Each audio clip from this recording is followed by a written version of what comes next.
Welcome to the DFS Jags Fantasy Golf Show. I'm your host, Tony Altieri. On the line with me, as always, my co-host for this show and the show we do every week, Dr. Riku Mukherjee. Rick, what's going on, man? Hey, what's up, man? It's Tory week. Let's go. Yeah. Local tournament, two for us back to back. We were in La Quinta last week, which is actually a little bit closer, I guess, as the crow flies to where we live in Temecula. But again, a big tournament, the first real tournament of the year. Excited. This is a venue that hosted, obviously, the U.S. Open last year. Saw John Rahm win his first major at a place that he plays very, very well. It's a stacked field. It's a great event at a course that you and I have played multiple times. It's in our backyard. We love it. And it presents some challenges. You've actually played both the course we saw last week and the course that we are going to see this week. So you've got some insider knowledge that we'll share with the viewers at home. But before we get into all of that stuff, we'd like to remind everybody to subscribe to the Nickel City Mafia channel. Make sure you like the videos, leave comments. We'd be more than happy to share the data information that we are covering today. A lot of the rankings and things that you'll see on each one of the slides are from my model that I build out each and every single week. The last couple of weeks, we haven't hit a winner. Our last winner, I think, was Cam Smith over in Hawaii, but we came close. We had some guys tasting smoke on a Sunday. I was convinced when we talked about the MX last week that this was going to be Patrick Cantlay's week. He was going to run away with it. He comes out the first day and absolutely blitzes the field and then did nothing for the next 3 days. He was in the running, but I don't think he ever really was close. You had some big tickets last week. You had Barjan, you had Willie Z, you had guys in the hunt late in the game. The Barjan ticket, which I actually posted it to Twitter. I was like, oh my God, if this guy hits, this is unbelievable. Yeah, like I said on last week's show, he's a better golfer than 500 to 1. So I feel like he was, misappropriately priced. So I thought 500 to 1 is a good number for him, and when I think he should be 100 to 1. And I didn't think he would actually win the tournament, but then you get excited when he's in contention in the final group on Sunday, and you're like, oh man, 500 to 1 ticket, outside Willie Z ticket that was live for a little while. And then on Friday night, I bet Lee Hodges when he was leading the tournament, or not when he was leading the tournament, but when he had like a bad front nine on Friday, but he was still like a couple back, and I saw he was like 80 or 90 to 1 or something like that. So I think I got it at 80 or something like that. But yeah, I took some Lee Hodges at 80 to 1 on Friday, and so I had two of the guys in the final group, and just got kind of steamrolled by Swafford there. Swafford's stretch on 16 and 17 is where he won the tournament. But prior to that, there was literally maybe a dozen guys that had an opportunity to close out and win that tournament, including Francisco Molinari, who was, you could get him at 500 to 1 at some spots, pre-tournament. Mayao talked about it on his show. He had an each way that absolutely crumbled when Molinari bogeyed 18. Yeah, I saw that. It was devastating, but at the same point in time, again, we talked about a guy that had a wrong line. Molinari is a guy who plays well on the West Coast. Even last year when he would, had played a handful of times and most of it was garbage. On the West Coast, he had 3 top 10s. And so, to see him at that price in this tournament, it was wrong. That's just one of those numbers you jump on. But I think it's funny. Swafford goes eagle, birdie, par, and basically everybody else went birdie and par to finish out, other than Molinari, who obviously bogeyed it. And he won the tournament on 16 and 17. You know what I mean? Yeah. He was pretty lights out with the putter all day, where else everyone else was like couldn't make a thing. Like Lee Hodges was solid, like tee to green, like hitting good approach shots within 10, 15 feet, like almost every hole. Just couldn't get anything to fall, unfortunately. So like we'll get into it in a minute, but like Rahm said, it was like a putting contest. It was like a 156-man putting contest, and everyone's hitting it close. Just whoever made the most putts. Swafford got a hot putter, but I will say that the drive and the approach on 16 were pretty effing sweet. Like he drove it like 350 off the tee, 7-iron, perfect club to like 8 feet, and made the putt. That's the hole that won in the tournament, basically. Yeah, it's funny because in the video that we did last week, I talked about it. This was the best field that had entered that tournament. But historically, now kind of in hindsight, looking at my comments and then reviewing the tournament and then hearing Rahm talk about it the way that he did, it's interesting because in these fields where we have easier setups, and we've talked about it before from the reverse angle, where you get a very difficult course like Torrey this week, right? It really narrows down the type of player that can win. And when you have an event like the Amex, where basically any skill set can win, because the tournament and the setup is very easy. It's a score fest. It brings so many guys into play. And Rom hit it on the head in his comments, is that it basically is a putting contest. Whoever can sink the most putts, because everybody's going to put it in the middle of the fairway, because it's not hard to hit fairways. Everybody's going to stick it to 10 feet, and it's like, who's going to drain the most putts? And that's really what it came down to. And I understand the frustration that Rom felt, and that's because on Saturday the guy, I mean, he literally missed 5 or 6 putts during the back nine on a run where he could have had birdies on these holes and end up with pars because he just couldn't find the right line. And a couple of them were literally lip outs. Yeah, and I get it a little bit. I mean, it's a pro-am, so like they kind of don't want to make it like super hard, like with the pins and stuff like that. And I mean, we know Palm Springs, there's like never any wind or anything like that. Actually, there was a little bit of wind on Saturday, which made it a little bit more difficult. But that would be the only defense on that course is if the wind picked up for whatever reason. But other than that, it's pretty easy course, and these guys are just lighting it up tee to green. These are professional golfers. They're not going to miss these fairways and miss these greens. So yeah, I mean, it is what it is. I mean, I don't mind. I mean, I like tournaments better, like Rom said, where it's a little bit more skill involved, tee to green. You got to hit good iron shots, got to be better off the tee. But the birdie fests are fun. I mean, it is what it is. I mean, it does bring the whole field into play, like we've seen over the last few years. Now, Swafford twice, Andrew Landry. Who else am I missing? That's one. Siwoo Kim won at like 80-1 or something last year. Like, yeah. I mean, these big number of people are live in this tournament, which I'm going to keep in mind. Moving forward, like next year, the winning lineup on DraftKings was 43. Not winning. The optimal lineup on DraftKings was a $43,000 salary out of 50,000. So, yeah. I mean, no one's ever going to get to that, obviously. But like, if you get like 5 of those 6 players and throw in like a Cantlay or a Rom, you're winning like $100,000, which is you just got to hit on those long shots there. Yeah, probably the most triggering thing for me is part of the narrative going into the week was the guys who had won 12 of the last 13 winners had won previously or played previously in one of the 2 Hawaii events leading up to the Amex. Swafford had played in both. I had bet him in both events prior to this event and watched him miss the cut in one and play terrible in the other and said, okay, I'm not going back to that well. I don't know why, but I chose to bet Kazire rather than betting him. I bet Kazire 3 weeks in a row, who did have a whole. Are they the same person?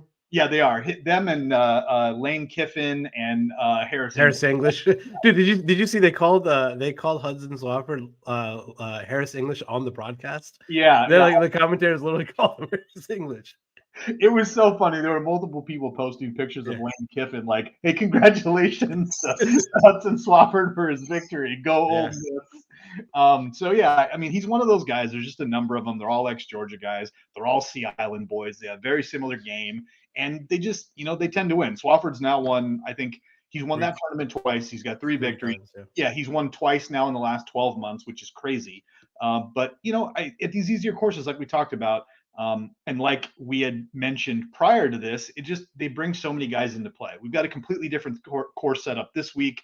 It is definitely not going to be easy. It is long. It is treacherous. It presents a bunch of challenges, while visually, again, when you look at the course, it doesn't look that difficult. It looks wide open. It doesn't seem to have very high rough. There's not a ton of trees in play, but this place will absolutely gobble a ball up, where you can hit a ball a foot off the fairway and you will not find it. Yeah, I don't know if it's going to be that bad this week. We'll get into it, but like I don't know if they're going to have the U.S. Open type setup, like they did last year in the U.S. Open, obviously. So, I mean, these guys are. I don't know how they do it. Like when me and you play Torrey together, like the ball just like you said, like it goes in the rough and we can't find it.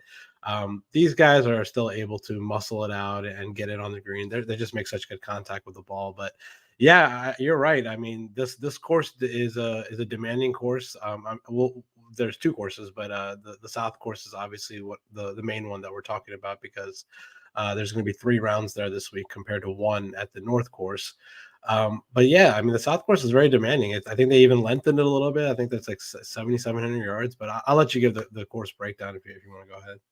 Yeah, for sure. We might as well jump into it. It's a Yeah. good segue. Obviously, Torrey Pines will be playing both the North and the South course. The South course will be played 3 of those days. So both days on the weekend will be played on the tougher course. It's almost 7,800 yards. So they've lengthened a number of holes. It's added an additional 300 yards of yardage versus what guys have played previously. To your point, it's not going to play as tough as the U.S. Open track because we don't have the USGA setting up these ridiculously fast greens and these unbelievable roughs. At the same point in time, it is historically a difficult course, one that places a premium on driving distance and hitting fairways, guys who can hit long irons well, all of these things, guys who can play well around the greens, guys like Jason Day and Patrick Reed, guys like Justin Rose, who have that skill set, of the guys that have won multiple times here, guys who've won recently. So you've got a number of ex-champions and Leishman and Rahm and Rose and Reed all in the field this week, including Jason Day, a 2-time winner. But the course is going to play tough. Like I mentioned, it's going to place a premium on off the tee. Ball striking, like it is every single week on approach, will be obviously one of the key stats. And then I mentioned it briefly around the green. Because these greens are small and it is a long course, you're going to have a number of guys who are not going to hit the same number of greens in regulation. So the ability to get up and down from around the greens, from around bunkers, is going to be a premium this week, and it's correlated very well to success. Reed, Day, Rose, Leishman, all great around the green players. And of course, proximity from 175 to 200, because of the length, even guys who drive the ball very, very far, you're still going to have to hit approach shots from beyond 175 yards on a ton of the par fours. So being able to put the ball in play on the green is going to be extremely important and provide some advantage this week. So of course, big hitters, right? You want guys who can drive the ball off the tee, who can get some length. That is going to be the setup. The other thing that's of note this week that's different than in the past is we will be playing Wednesday, Thursday, Friday, and Saturday versus the traditional Thursday to Sunday slate. They decided, and in my opinion, the smartest thing that the PGA could do was not to go head to head with the NFL. If last week was any correlation, I have to say, last week's games, despite the fact that poor Mike and the Bills lost a game on Sunday night, which I'm laughing because you and I were literally sending congratulatory texts to Mike, our producer, during the last, I don't know, 15 seconds, 13 seconds of the game, saying, you guys finally did it, got the monkey off your back. This is going to be unbelievable. And then to watch them go down, kick a field goal, tie the game, win on the coin flip, and then kick a field goal. It was, I could not believe it. But the entire slate of games were unbelievable. Yep. And the divisional round, you can make an argument those were the 4 best games that we saw all year, back to back to back. Yeah, and the PGA doesn't want to compete with that. It's as simple as that. Like they made this decision, I think, like 6 months ago or something like that, and it's probably one of the smartest decisions they made. People can enjoy a nice final round of the Farmers on Saturday, and then they can just go straight into football on Sunday and not have to flip back and forth like between the championship games and golf. So yeah, I mean, it's a good decision by them. But yeah, like you're saying, pretty amazing slate of games this past weekend in football. Every single play ending on a walk-off, basically 3 field goals and a touchdown. That's incredible. I feel so bad for you Bills Mafia fans out there. I mean, I don't know what else to say. I've been there before as a Ravens fan. The year before we won the Super Bowl, we were a Billy Cundiff field goal or a Lee Evans touchdown away from going to the Super Bowl. We could have won back to back. I've been there. It's a sickening feeling to go home like that, but you just gotta think your future's bright. You have an amazing quarterback. He's locked up for a long time now, contract wise, and I mean, there's not much to be sad about. I mean, yes, you've lost to the Chiefs 2 years in a row, but who knows? I mean, with Mahomes' contract getting bigger and bigger every year, Chiefs are going to get a little worse and worse every year. We saw it a little bit this year. I think they're probably going to win the Super Bowl this year, if I was to guess. But the future is bright for you Bills fans out there. So I'm jealous. You guys have a great quarterback, a lot better than Lamar Jackson, but it's just my opinion. Yeah, it's funny. Last week I didn't mention it, but I talked to Mike about it today. We were commiserating after the Bills lost. On a whim, I had decided to bet all the underdogs in a parlay. So if the Bills would have won, I would have had a massive, massive victory on Yeah. Sunday. But hey, it didn't happen, and that's gambling, and that's football, and that's sports in general, right? Yep, absolutely. But yeah, just really quick about the PGA thing. So make sure you get your one and done picks in tomorrow by Yeah. tomorrow night. Make sure you get your lineups in. That's why we're doing the show on Monday today because of the early start on Wednesday. So Wednesday to Saturday. Also, if you guys are watching and you guys are at the tournament on Saturday, hit me and Tony up. We're Yep. gonna most likely be. I mean, I'm gonna be there. I don't know. Tony most likely is gonna be there, but I'll be there on Saturday, final round, following probably one of the last groups around the course. So give me a shout out if you're there and you want to meet up. Yeah, for sure. We'll be there. I know Rick Gaiman said he's going to be in town for the event as well too, coming in from Las Vegas. So there'll be a number of folks there. Reach out. We'll have a beer with you, shake your hand. Love to meet you. Love to talk golf.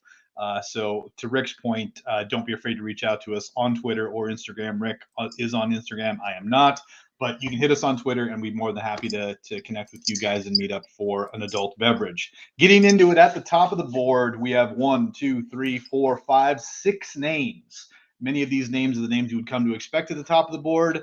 One of them I'm actually a little surprised at in Daniel Berger. But you've got John Rahm, inarguably the best player, coming in with the best form at a course that he absolutely crushes it at every time he plays it. He's at 11-2, followed by Justin Thomas, Hideki Matsuyama, Dustin Johnson, who we have not seen to this point play.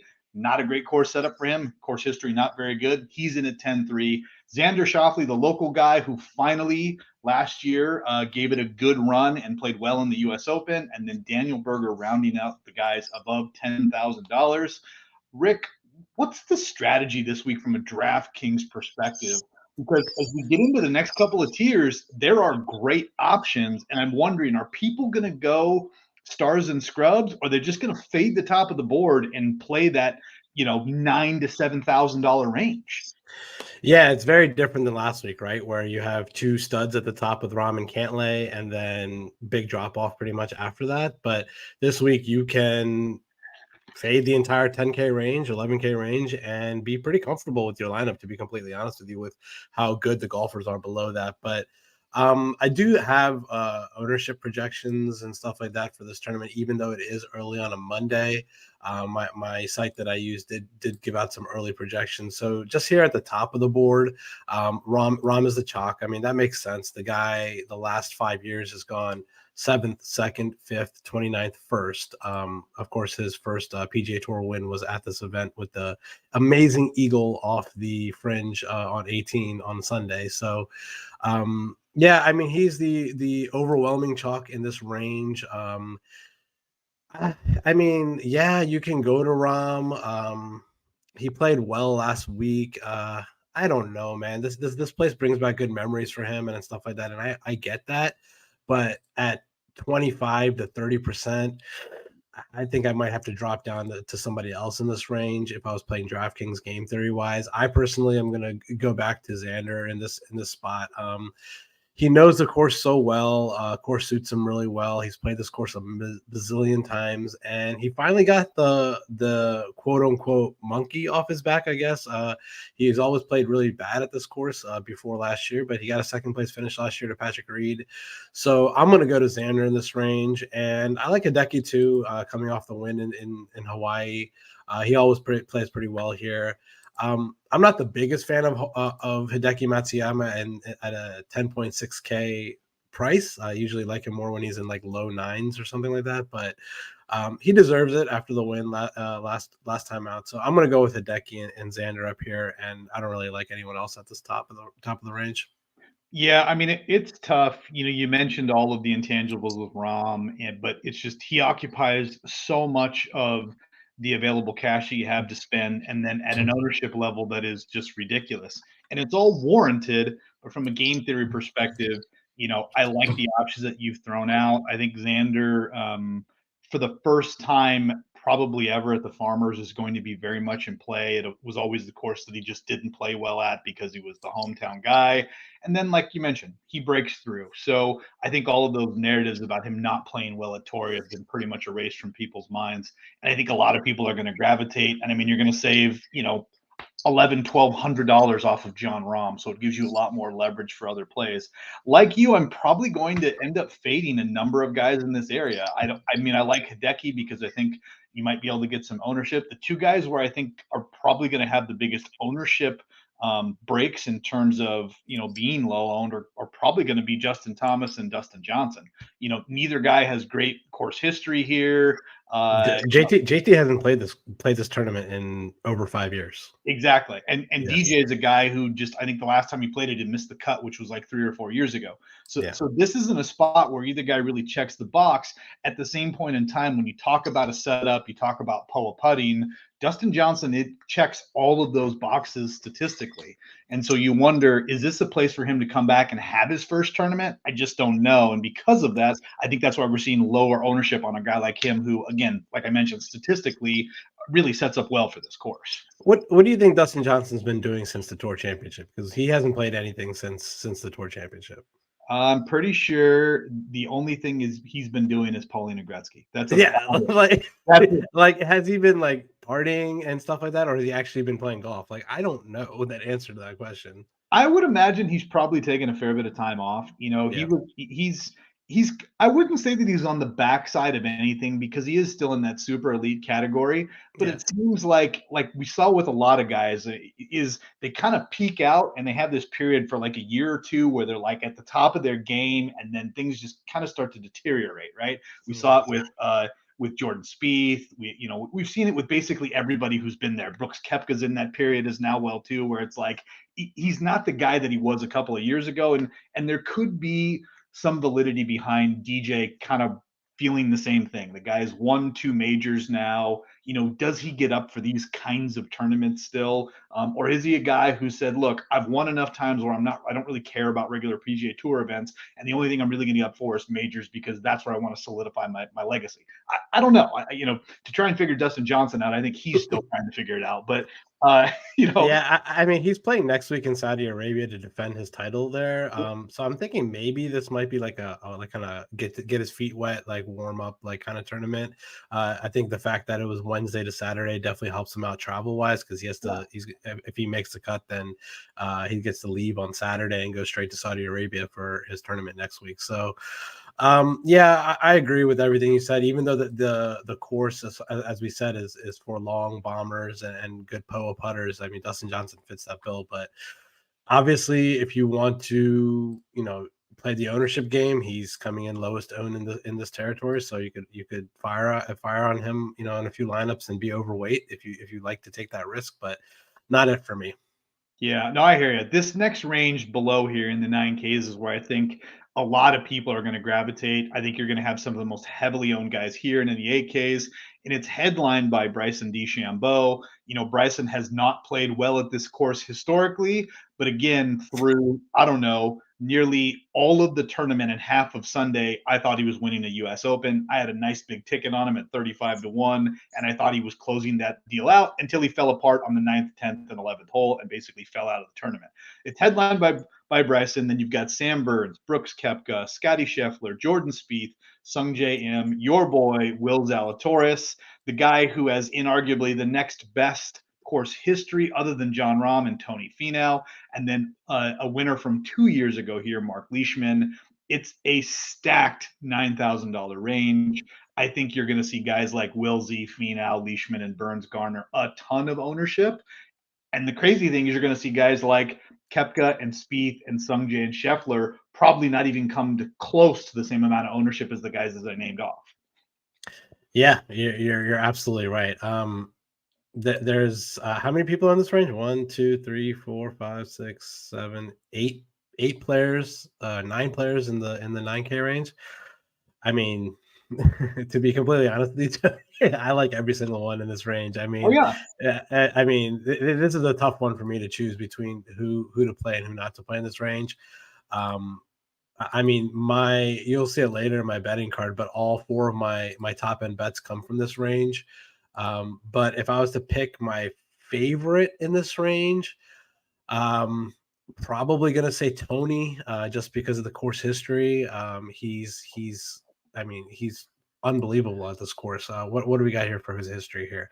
A second, a sixth, a 13th, a sixth, a fourth, just a top 15, top 10 machine at this course. He hasn't won, but maybe he got the, at the Northern Trust, maybe he got that win monkey off his back. So he's ready to win one of these really big boy tournaments again. So I really like Tony. I mean, it's just rinse and repeat for me with Will Z. I mean, the guy is so good. He finished seventh here last year in his first time out at this tournament. So I'll say Will Z and Tony are my two favorite plays here, but I don't think you can really go wrong with anyone in this range. Yeah, I think it's hard to move away from either of those guys. I've never been a big Leishman guy, even though this is a track where he continuously plays well. For me, I can't get there with him. The guy that's interesting to me for I don't know for whatever reason, probably from the statistical perspective for what his game sets up for, even though he hasn't had a lot of success here, is Scotty Scheffler. Right? He bombs the ball off the tee. He's unbelievable around the greens. He's got pretty good form coming in. He's good with long irons. The guy he's never made a cut at this event. So I'm curious because I think you're going to see him at super reduced ownership. I mean, I'm thinking he's going to end up coming in probably mid to low single digits when it's all said and done. And when you think about the type of player that he should set up perfect for Torrey Pines. He's a pretty decent POA putter. He's better on bent grass, but he's not terrible. And he hasn't made a cut here the last two times he's tried to play it. So I'm curious, is there a case for Scotty Scheffler here? And I mean, again, if you're going to go, let's say you grab, two guys here, could you grab a third guy and be completely contrarian and grab a Scheffler or a Spieth or a Koepka and throw them in there and then put a bunch of guys from the low sevens and high sixes in there? Is that a build where you can play some of these heavily owned guys and maybe be completely contrarian from the other four guys in your lineup? Yeah, definitely. I don't disagree with that. The funny thing about Scheffler is the guy doesn't have a win on tour, and he's sandwiched between 7 majors with Brooks right above him and Jordan right below him. So, and then Bryson right above Brooks. So, I don't know, man. It's kind of tough for me to maybe get to Scheffler here in this situation. I was really, really paying attention to him last week because I had him in a one and done contest, and he made I think like a 18-footer or a 15-footer on the last hole on Saturday to make the cut, which made, he barely made the cut. So he didn't play that great last week at a course where he should light it up at PGA West also. So I'm not really sure of his form right now. I think I would rather just pay up $100 and go to Brooks, or pay down and go to Jordan in this situation. But I can see what you're saying. The course does suit him really well. If he came out and played well at this tournament, I would not be shocked in one bit. Yeah, no, he tends to play tougher tracks well. Again, I'm not sure, but I don't know why he has not played well at this course. The other two guys that are interesting that we didn't really talk about are the guys at the top of the 9K, and that's DeChambeau and Burns. I will tell you this, as we get into my card, I'm going to have a ton of bets from this area because these guys are all kind of sandwiched between 20 and 35 to 1. And to me, when you can get a number of these guys like Koepka and Burns and DeChambeau at those kinds of odds, those are almost auto bets for me. But Sam Burns, we know he's great on Bermuda. He broke through with the top 20 here last year. We've talked about it multiple times. He's that guy that's kind of on his way into the next tier. To your point, he's priced in there like Scheffler with a number of major winners, priced higher than a bunch of guys who've won big tournaments. And here's Sam Burns playing very, very well. Like he finished the season last year. He carried that into this year. He's got a top 20 here. Where do you think Sam Burns is going to end up in the ownership game? So what I'm seeing for Sammy B is he's coming in third highest owned in this range behind Tony and Will Z. You say breakthrough with the top 20 last year. I say choke the top 20 last year because he was in the final group. Yeah, he was in the final group on Sunday. He had a chance to win, but that was his first major tournament where he was in the final group and a chance to win. And I think he's a different golfer now, especially with a couple wins under his belt. So I would be, if he was in the final group on Saturday this week, I would be much more confident in that Sam Burns than the one from a year ago to close out and win the tournament. So I like him. I'm a huge fan of Sammy B this year. I think he's gonna do some big things. Yeah, I could definitely get behind it. Ownership's not that bad either, so I can. I'm a fan of Sam here. Dropping down into the 8Ks, we've got a number of recently very popular names, some guys that have good setup and that should play well, and a name that, again, I think he's in this range because there's a lot of what I don't even know how to say it, a lot of momentum behind where he is right now. But it's headlined by Taylor Gooch, followed by Connors, Reed, Wolf, Homa, Bezaden Hout, my man Maverick McNeely, the guy that I alluded to, and of course horse Ryan Palmer, John Rahm discount, the poor man's John Rahm, right? Where Rahm plays well, Palmer plays well. Palmer's got immaculate course history here at Torrey Pines. But again, another very interesting range, actually a smaller number of guys than we had available in the 9K, only I think 8 or 9 names in this range. Where do you think ownership's going to fall? Are people going to look at Taylor Gooch at 8,900 and say, there's no way Taylor Gooch should be $8,900, and Patrick Reed, who has, again, I don't know, top 3 or 4 course history here, who's won this event, is below him, even though he hasn't been playing well? So I'm looking at my numbers right now, and surprisingly, the chalk in this range is Matt McNeely and Ryan Palmer. Like those two guys are the chalk in this range. So, Matt McNeely and Ryan Palmer in this range, I think those are pretty easy fades for me, Yeah. especially with the talent, like you said, that's around them. Um, I mean, I think in all honesty, bro, I think I'm just gonna throw the recent terrible Patrick Reed form like out the window because I think he just like Jordan at Augusta, just like Webb Simpson at Wyndham. I think Patrick Reed has a really um finite grasp on this course on how to play this course because like we saw last year, he basically chipped and putted his way to a win at this tournament. And that's what he does. I mean, even though he tries to cheat or whatever, this is where his cheating thing happened last year, where his ball was plugged or whatever, and got a favorable lie. But um, I think with Patrick Reed, he's such a wizard with a wedge around the green. He's such a wizard with his putter that I think you got to throw the form out the window, his recent bad form out the window, and just look at his finishes here at this tournament. Nothing but like top 20s and a win and a sixth place finish. So I definitely like Patrick Reed, and I mean, like you said, I know you're a fan of him. I usually don't get to him that much, but Max Homa in California, I think you got to fire it up. Yeah, I'm real big on Max Homa this week, especially the odds that we're seeing at him. I mean, there's some books where you can see him at 75 to 1, and you just look at the way, to your point, that he's played in California. And he's one of those guys that I think is getting ready to make that next evolution in the game. And he's a guy that's got 2 top 20 finishes, a top 10 here. So I like Homa at this course. Again, to your point about Reed, some guys just vibe with some courses, and that's him in this place. So I think you have to kind of ignore everything else. What about your boy Matthew Wolf? Right, like you were on him a couple of weeks ago here. He obviously did not play well. I was on him last week where he Yeah, missed I the mean, cut and played like awful. what version? I mean, he was DFL after the first day, but Yeah, what version of Matthew Wolf are we going to get? Because statistically, again, in 4 of the 5 major categories that I outlined, number 2 in proximity from 200 plus yards, number 2 in driving distance, number 6 in around the green statistics.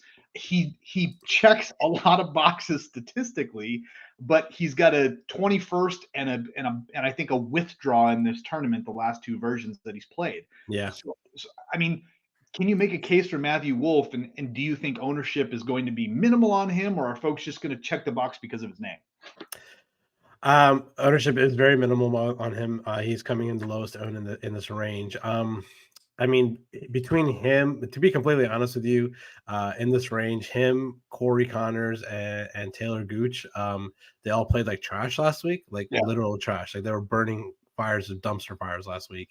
Out of those 3, I would go back to Corey Connors and Taylor Gooch because I trust them a little bit more than I do with Matthew Wolff. I'm not really sure I can get to Wolff. I mean, I gave him a shot last week at a course where I thought he would be really comfortable and play well, but I don't know, man. Do you embrace the volatility with him? Like he can literally finish DFL or he can finish first. Like I don't really know if I want to take that risk. I mean, maybe he's a good bet, but DraftKings, I can't take that miscut Yeah. risk. I mean that's the problem with him is the range of outcomes for him. They're so wild, which is why he's it just depends. I'm actually surprised it is 8,500. I was expecting to see him kind of in the high sevens after Yeah, the me too. last week, but I think that is going to compress his ownership. And again, when you talk about like style of play and setup, I don't know. He should play well at this place. He's a California guy, right? He grew up in LA, so you would think that he would play well here. And he, like I said, he played okay, and then he's got the withdraw because he was going through some things last year. So you kind of throw that out. So it's like I don't know. I guess what it comes down to is where is ownership going to land, and if you've got to make a choice between a chalky Mav McNeely or a sub 8% owned Matthew Wolff, are the range of outcomes really that different? Mav McNeely's got a ton of momentum around him this week, which I kind of scratch my head a little bit. He's been playing well, don't get me wrong. Again, statistically, in approach, he's in the top 30. Driving distance, he's in the top 40. Proximity from 200 yards, he's inside the top 10. So again, statistically, he checks a lot of boxes, but I, I don't know. Like this is a big boy tournament. And to your point, the point that you made about Sam Burns, like you got to show me you can close before I'm in on you at a big boy tournament. Now, does Sure. that mean that he's going to miss the cut?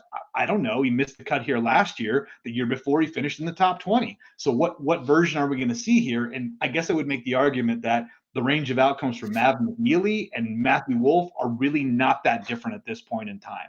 I understand Mav's playing better, a little more reliably, but realistically, in my opinion, the ceiling on Matthew Wolff is much higher than it is on Mav McNeely at this point in time.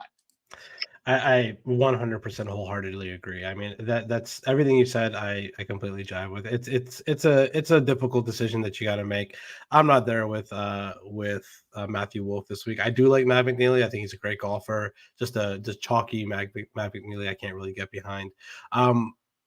Do you want to talk about Ryan Palmer at all? I don't really have any feelings about him. I mean, we know that he plays well at this tournament. We know he plays well at courses that John Rahm plays well at. 8100 or 8200, whatever he is, Ryan Palmer. I don't know, man. Yeah, I mean, I guess for me, to your point, the fact that he's chalky, it's going to make it easier for me to fade him. You've got a guy, Yeah. I mean, literally right below him in Keegan Bradley, and we'll get into it in the 7Ks, who Yeah. to me statistically rates basically the same. The course history is not that different. And you're going to get Keegan Bradley at, I don't know, a third of the ownership that Ryan Palmer's probably coming in at. So Yeah. I would say it's like you had mentioned off the jump, it's probably an easy fade. Um, the only guy that we didn't talk about is a guy who had a bunch of momentum last week is Bezadenhout. Mm-hmm. He's never played this course before. Statistically, not really what he does. He's not a long driver of the ball. But $8,300. I mean, again, when you're talking about pivot points off of McNeely and Palmer, I mean, you could do worse than Bezadenhout. Yeah. I'll be honest with you, man. With Seabez, I never get there. I never click on his name, like ever. I don't think I've ever clicked on his name once. I just don't. I just feel like I don't know enough about him. Like I feel like I don't have enough stats on him and just know what he's. I know he's a good putter. I know that for a fact. But is he a good putter on a specific type of grass? I'm not really sure. I mean, I don't know. I don't have an opinion on Seabez. I can't comment on it.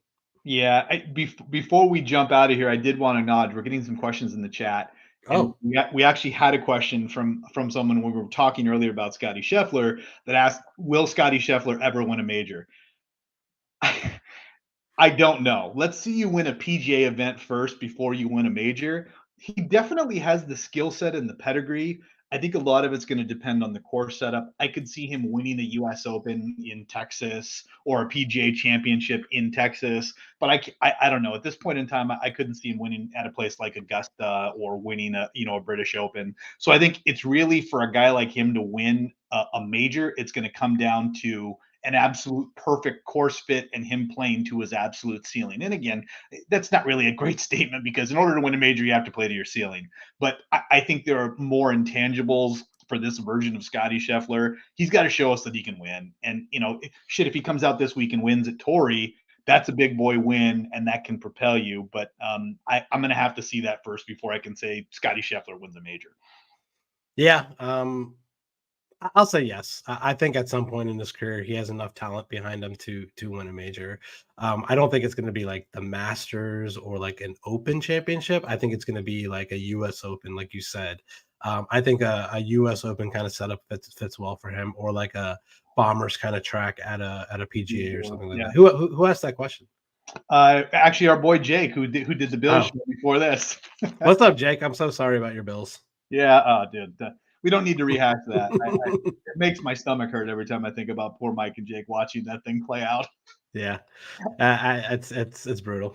All right, yeah, let's go 7Ks. Dropping down into the 7Ks, we mentioned it off the jump with Keegan Bradley at the top of the 7,000, 7,900. He's right there with Justin Rose. There's some good names in this range. Siwoo, Horschel, Lanto, who's played very, very well and sets up, again, very well statistically and course history-wise here.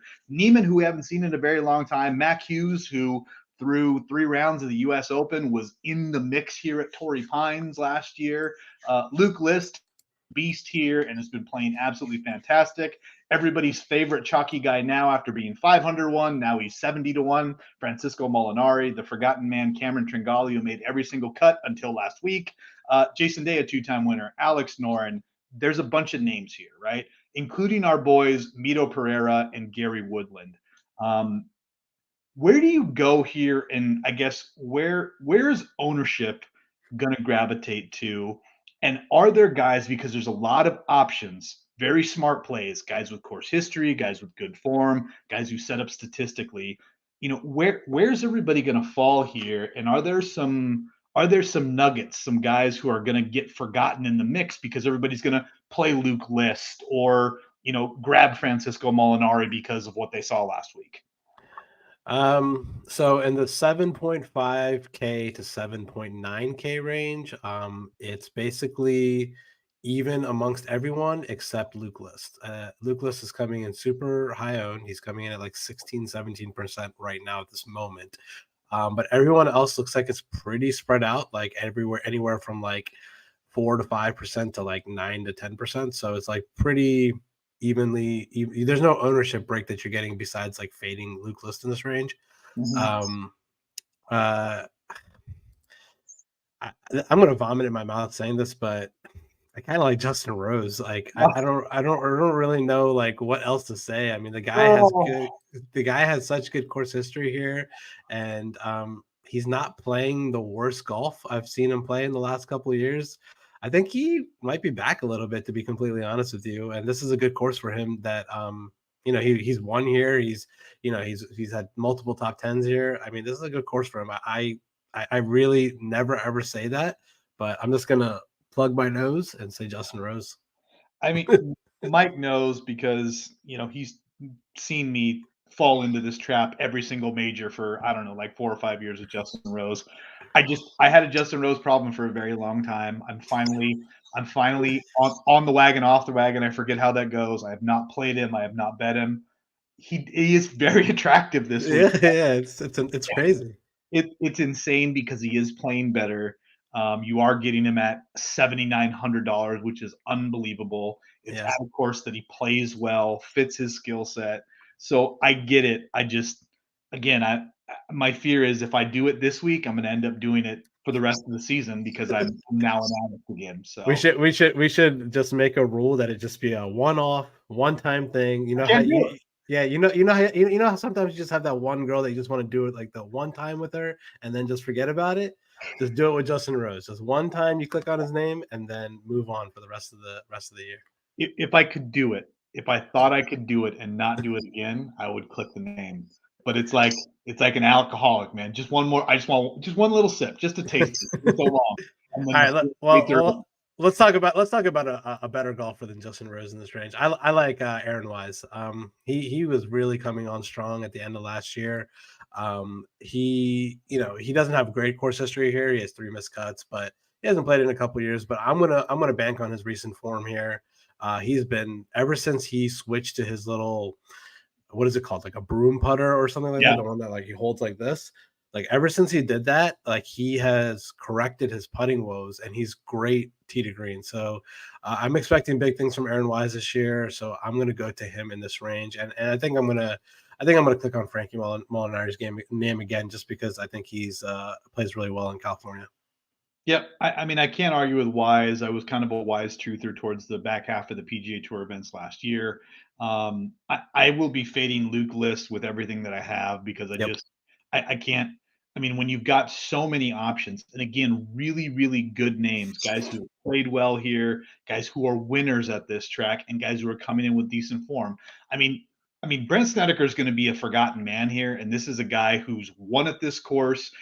He's made a cut 5 years in a row with 2 top tens here. So it's a guy who plays well at this track, like we talked about earlier with Patrick Reed. He just plays this course very, very well. Yep. Mito, who we haven't seen for a while, the fact that we're getting Mito at $7,400, you can bet him in some spots at above 100 to 1, which is insane, because Mhm. from the time he came on tour until the end of the year, you couldn't get him at more than 50 to 1. So the Yeah. fact that in his first rendition, again, I get it, it's at Torrey Pines, but we're getting him at really high odds and at a low price on DraftKings. I love Mito this week, and then I'm going, And low ownership too. yeah, which is insane.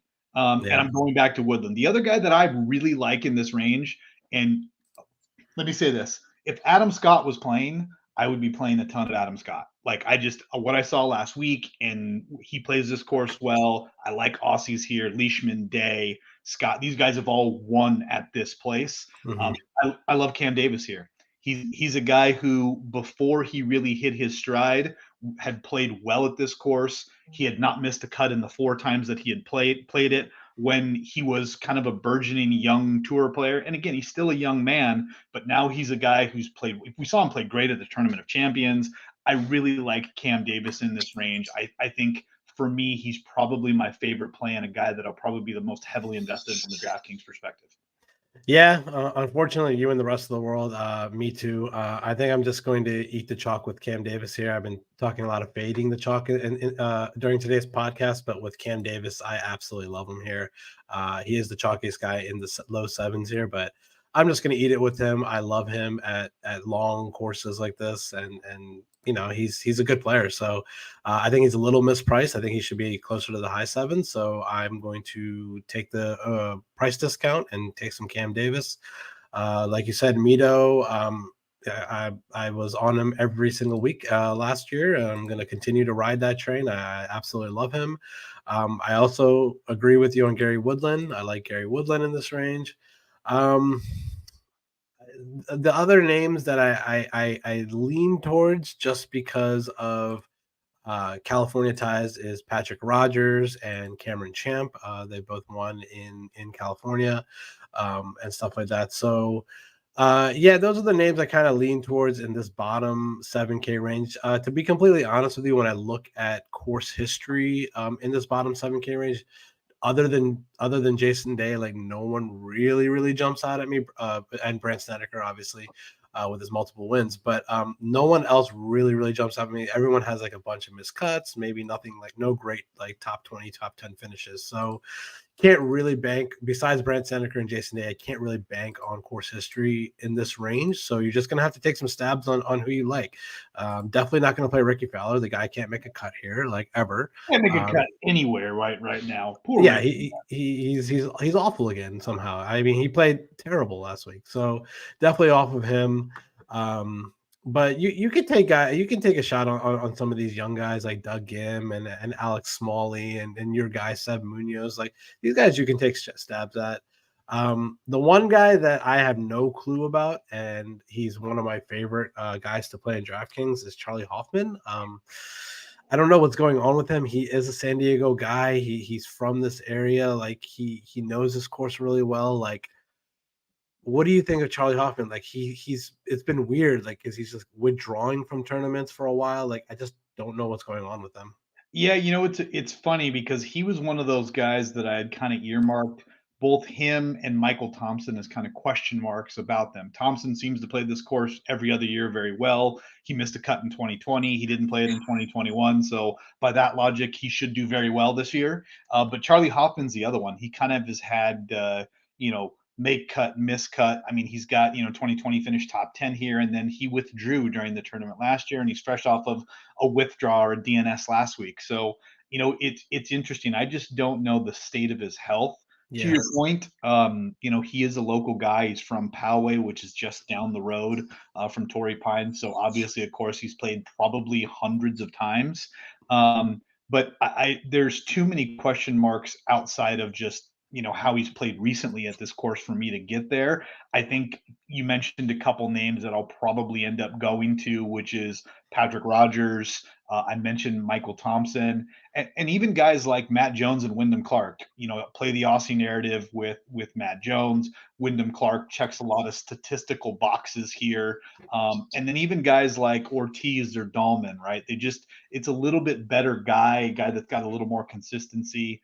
And I think you can play the recent form narrative over those guys if you're looking for a guy here and avoid some ownership.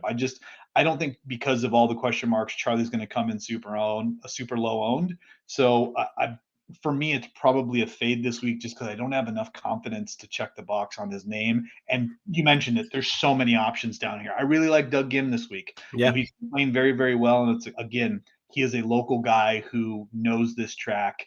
And I think he's that guy if I'm looking in this range that could come out of nowhere and eke out a top 20. His top 20 number is fantastic this week. So if you're going to take a stab, a guy here, I probably like Gim, who's at the min 7,000 in this range.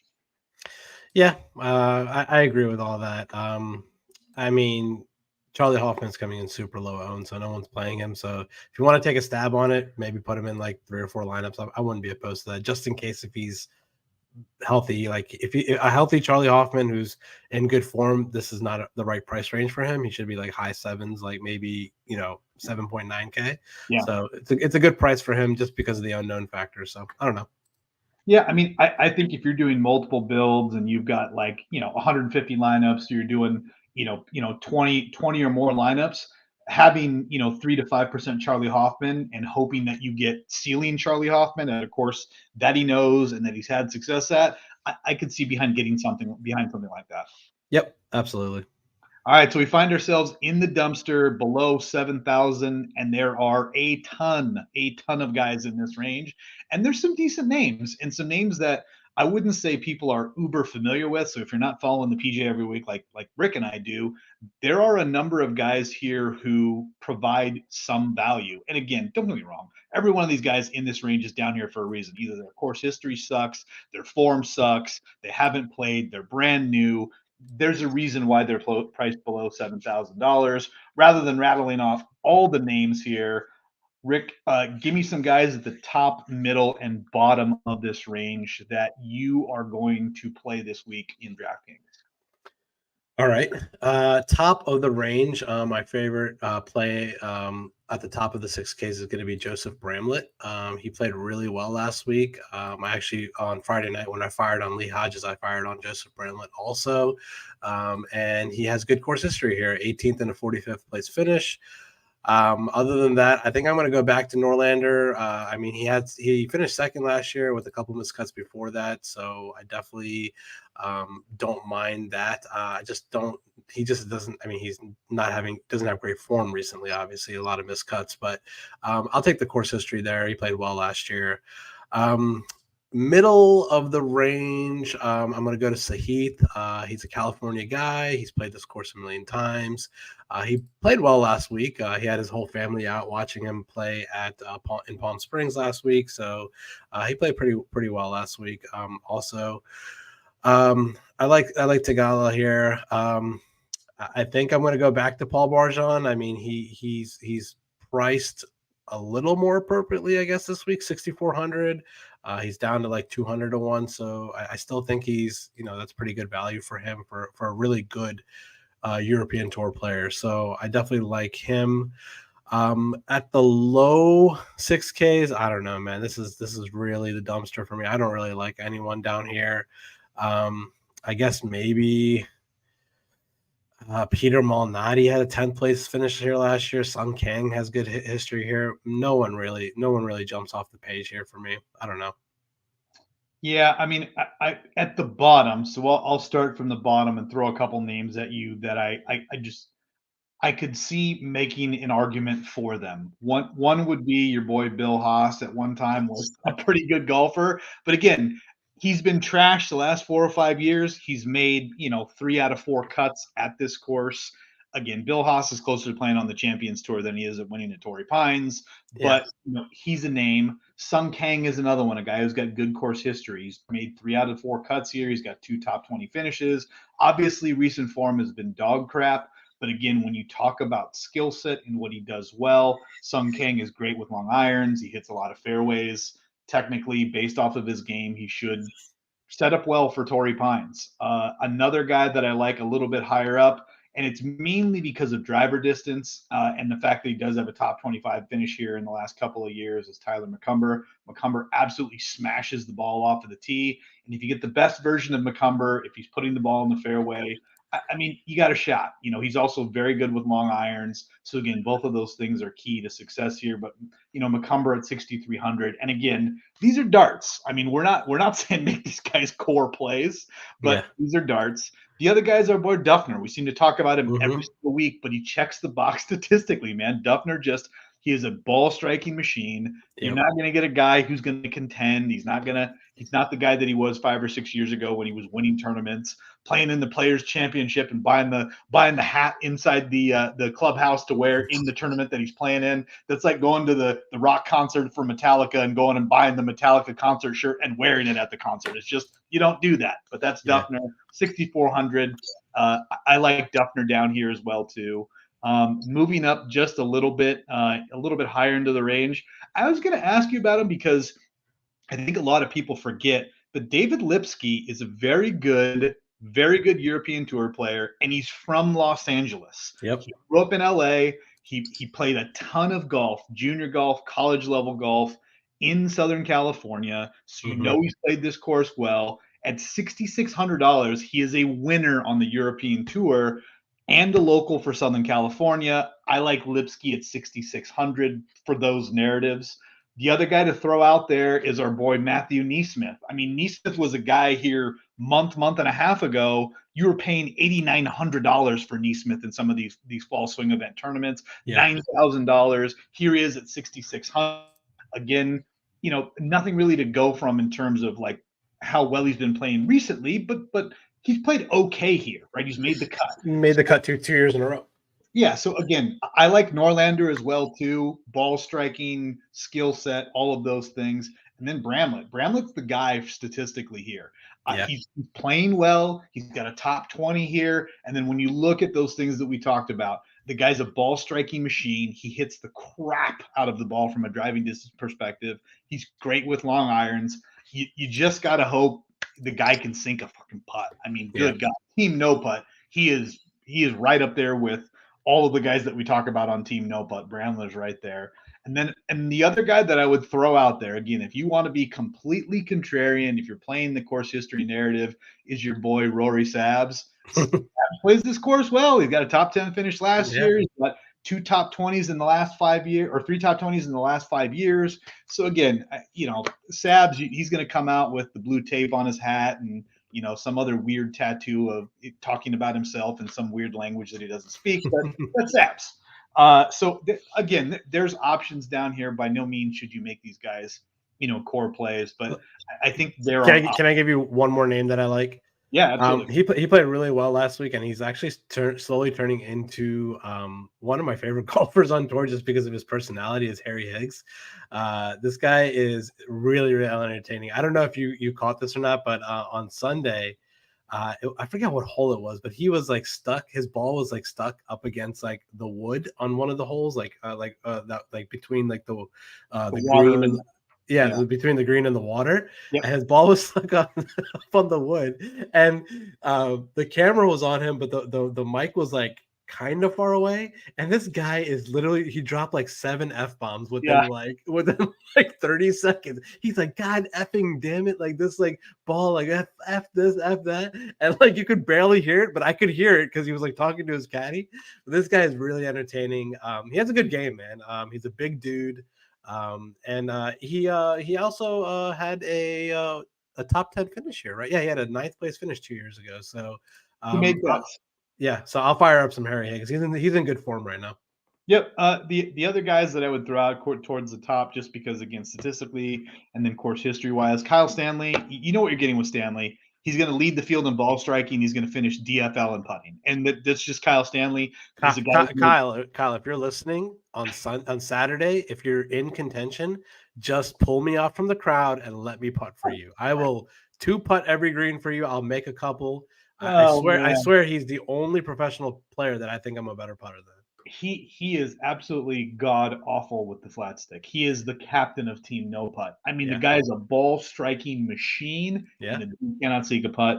The other guy here, local guy, went to San Diego State. He's a poor man, Xander Schauffele, just because he played at San Diego State too with him. That's JJ Spawn. He's been playing very well lately. He's got good course history here. Obviously, if he played at San Diego State, he's from San Diego. He's played this course a million times, very comfortable. And he's got 3 out of his last 5 times here. He's made a cut. He's got a yeah, top 10 finish. So again, JJ Spawn at 6,900, I think, is another guy that you could find very live this week at Torrey Pines. yeah. Well, That's I agree with that. If anything for JJ Spawn, I would play him. If he's playing the North course on Wednesday, maybe first round leader, yeah, he could light that course up. But that's another thing. I just really wanted to mention that if you are playing Showdown on DraftKings, make sure you only play North guys that Course. are playing the North course on Wednesday and Thursday this week. Yeah, historically, the South course has played like 1.5 to as much as 3 strokes harder than the North course. And since they've lengthened the South course, it's going to make it that much more difficult. So Can I ask you a question? Because I saw this on Rick Gaiman's podcast. Why last week did the people that start on La Quinta on Thursday, they literally had a 3 to 4 stroke advantage than the rest of the people that started on 2 different courses? I don't get that. yeah, I mean, I don't know because the course the rest of the week didn't play that much different than the other Yeah, ones. I didn't understand that at all. Yeah, Like I have no idea. literally the La Quinta rotation, the La Quinta North Nicholas Stadium course rotation was like dominant in strokes gained. Yeah, again, it's kind of weird. I think some of it had to do. There was a couple of days where there was wind on 2 of the courses and then not on one of them for whatever reason. So that might Yeah. have played into it. But I don't know. All 3 of those tracks are fairly easy, but there was a significant difference for the La Quinta course this week. Yeah. Okay, I just had no idea why that was the case. But okay, let's get into our bets. Absolutely. So this week for me, Bryson, it's just there's a couple rules that I have in betting, and one of them is when you see guys at certain numbers, you just click the number. And for me, when I see Bryson get above 20 to 1, I click the number. And so I was able to snatch him up at 20. That number I've seen float back down to 18, 19. But I think as the week goes on and bets come in, I think you could actually see it float back up to 21, 22 before we get kicked off on here Wednesday. I mentioned Burns. I like Burns a lot. He's one of those guys. Berger, his course history is trash here, but he's playing very, very well. We just saw him finish, pretty well at the Tournament of Champions. I like Berger, especially in California, even though he hasn't played well at this course historically. Brooks Koepka, another one, just that's an auto bet at me, 33 to 1. When Brooks gets above 30, you click the number. And then I really like Homa as well at 66. Again, we talked about the California narrative. He's another guy that I think is transitioning to that next tier this year. Cam Davis, who I loved at 100 to 1. Woodland is an auto bet for me here at this course, especially at that number. Mito, 110. Are you kidding me? I was betting him all year at like 30 to 40. And I'm getting it 100 to 10. That is an auto bet. Cam Champ is another one just from long-term skill set and the way that he drives the ball at 135. And then Munoz. I didn't even know why I put it on the card. Just if Munoz is on there, I'm betting it. But at 150, I get a little excited. The only other guy is the guy that we talked about in the jump that I'm still kind of waiting to see where his number ends up, and that's a DJ. He was at 20. I think it's going to be higher than that before we kick off on Wednesday. So I'm going to sit back and watch to see if there's any drift on that number. What about you? Who do you like this week? I pretty much have the same rule when it comes to Brooks. I actually found a 40-1 on him. So Brooks at 40 for me. And then before that, Sammy B at 22, Tony at 30, Willsey at 38. Those are my main guys right there. I am looking into.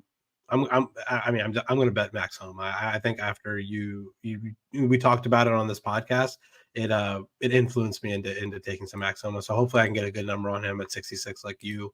And then for my bombs, Cam Davis 100, Mito 100. Those are pretty automatic bets right there. And then I love Joseph Bramlett at the 125 number, Patrick Rogers at 150, California guy, Norlander, just a little sprinkle on him at 175. And then the big bombs for me, Tigala, Barjone, and Higgs at 200-1. Yeah, I'm probably, me, I like to do top 10s, top 20s, top 5s. Yeah. I don't put them on my card, but those guys that you have bombs on, Higgs, Barjone, Tigala, Norlander, Bramlett, Rogers, I will probably have top 20 and top 10 bets on a lot of those guys. I like them, the same things that you're seeing in the numbers I'm seeing. And I will probably be using a sprinkle of them in DraftKings, and I will definitely have top 20 and top 10 bets in those ranges. But it seems like we're hovering around the same guys. Go Burns, go Brooks, right? Yeah. It just seems like that's a popular play. Finau is the one guy, and I did want to talk to you for a second about that. I always have a problem clicking the number on Finau because I just feel like he can't win. He plays so well. I mean, California swing, he plays great. The Amex, he didn't play great last week. I thought we would get a better number on Finau than we're seeing.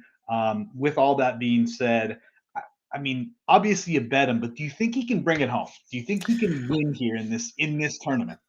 I think he can. I mean, I consider him an elite golfer in the world. I don't think. I think the can't win narrative. I mean, winning on the PGA Tour is so effing hard, man. Like you can't expect him to win every week. The fact that he puts himself in position to win, just got to have a couple bounces break his way, and he'll close it out. I think he's with that win at the Northern Trust last year, beating Cam Smith in a playoff at the Northern Trust event last year.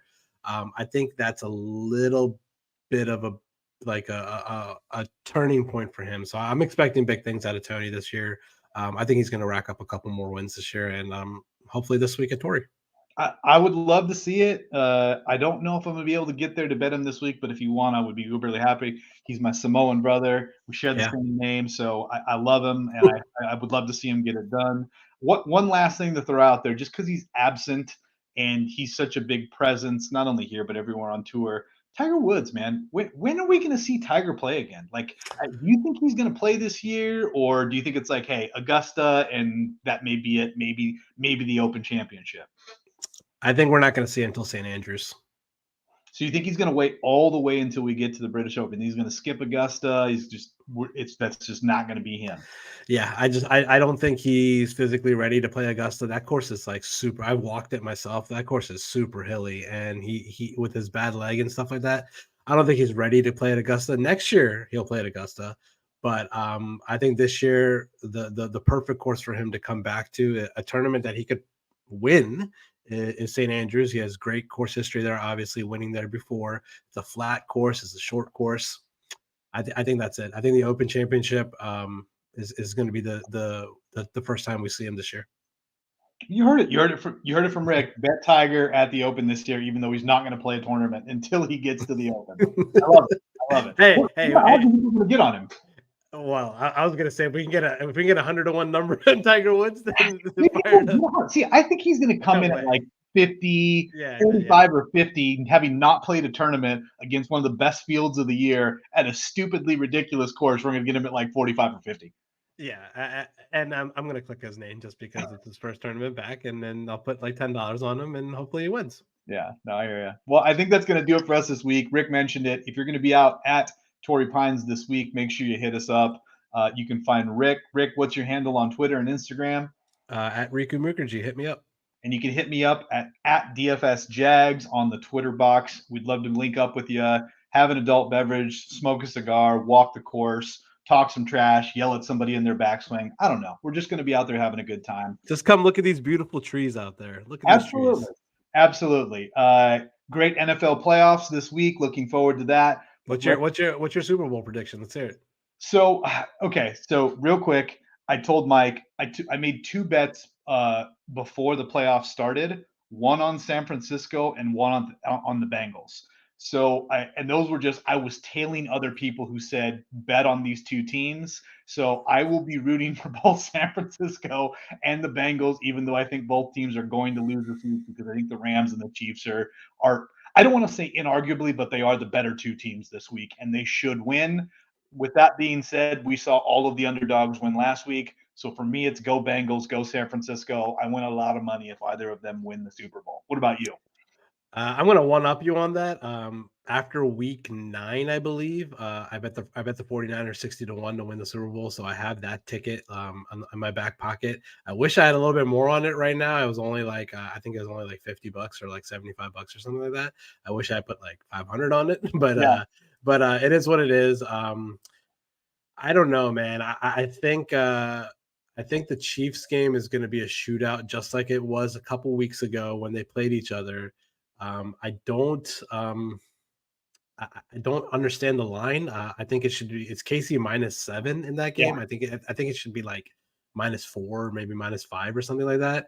So I think KC's going to win the game. I think Bengals are going to cover the spread. I think it's going to be a close game. And the other side, I mean, I'm rooting for the 49ers. I was a big 49ers fan before the Ravens came to town. I was a big fan of Steve Young and Jerry Rice growing up. I got to see my 2 favorite teams in football play in a Super Bowl a few years ago, but I was obviously rooting for the Ravens that one. So this time I'll root for the 49ers. My brother, who is a big 49ers fan, also besides a Ravens fan, I think he's trying to go to the game with my dad. So, we'll see. I mean, it's kind of crazy that the Rams could potentially have back-to-back home games to end the season. I think the 2 biggest games of the year. Yeah, 2 biggest games of the year. But the thing is, they don't really have a home field advantage. So, I mean, I think 50% of that crowd is going to be 49ers fans. So, it's going to be a good game. I don't want to see the Bengals win just because they're a division rival. So I'm going to go with KC, San Francisco again, repeat of the Super Bowl from a couple years ago. Yeah, I really do like the San Francisco pick. I feel better about that than I do the Bengals. Like you, I bet it pretty early. I've got 27-1 on San Francisco, so I feel pretty damn good about that. And I've got the Bengals at a little bit bigger number, but I just think this version of KC is probably a little too much. And if the Bengals were a year or 2 from now, I think you might be able to make a bigger argument. But I like you. I like KC and San Francisco in the Super Bowl. Joe Burrow, man, the guy just wins. He knows he knows how to win. He's incredible. Like he's well deserving of the number 1 overall pick. So I was so looking forward to watching Allen and Burrow play in the AFC Championship, like a precursor of AFC championships for years to come. Yeah. Not to throw salt in the wound of any of the Bills fans, but yeah, I was literally writing that in for like the next 5 or 6 years. Yeah. All right, guys. Thanks for tuning in. Yeah, absolutely. Good luck this week, and make sure you hit us up, and we'll see you. Good luck this week at Torrey Pines. Thanks as always, Rick, and thank you, Mike. Yep.